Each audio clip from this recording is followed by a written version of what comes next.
জেলা বিএনপি আজকের এই বিশেষ কর্মী সভার জনাব সভাপতি দৌলতপুরের জনমানুষের নেতা সাবেক জাতীয় সংসদ সদস্য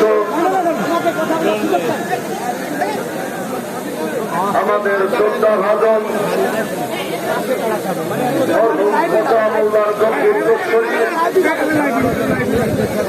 জনাব রেজা আহমেদ বাচ্চু মোল্লা আজকের এই সভা সঞ্চালন করছেন দৌলতপুরের আরেকজন জননেতা দৌলতপুর উপজেলা বিএনপির সাধারণ সম্পাদক জনাব শহীদ সরকার মঙ্গল। উপস্থিতি এই সভার প্রধান বক্তা হিসেবে ইতিমধ্যে বক্তব্য রেখেছেন এবং আগামী দিনে বিএনপির রূপরেখা সংক্রান্ত বিষয়ে আলোকপাত করে একটু পিছনের এই ছবি তুলে আরো ক্লিয়ার ব্যানারটা নিয়েন সমাবেশ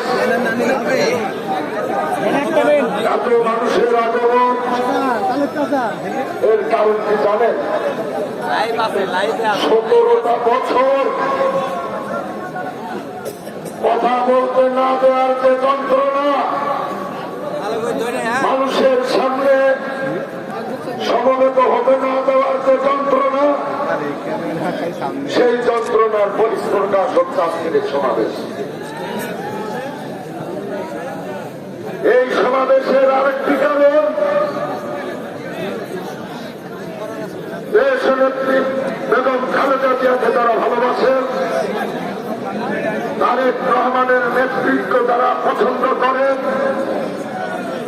সেই বিএনপি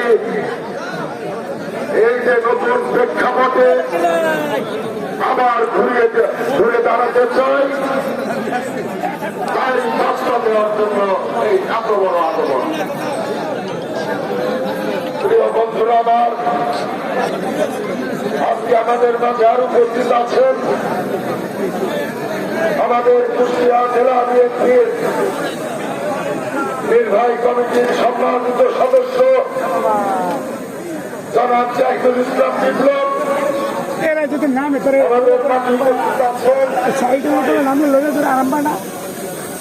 জেলা বিএনপির আহ্বায়ক কমিটির আরেকজন সম্মানিত সদস্য সাবেক সিএস সাবেক ছাত্র নেতা আব্দুল মহিদ বাবুল।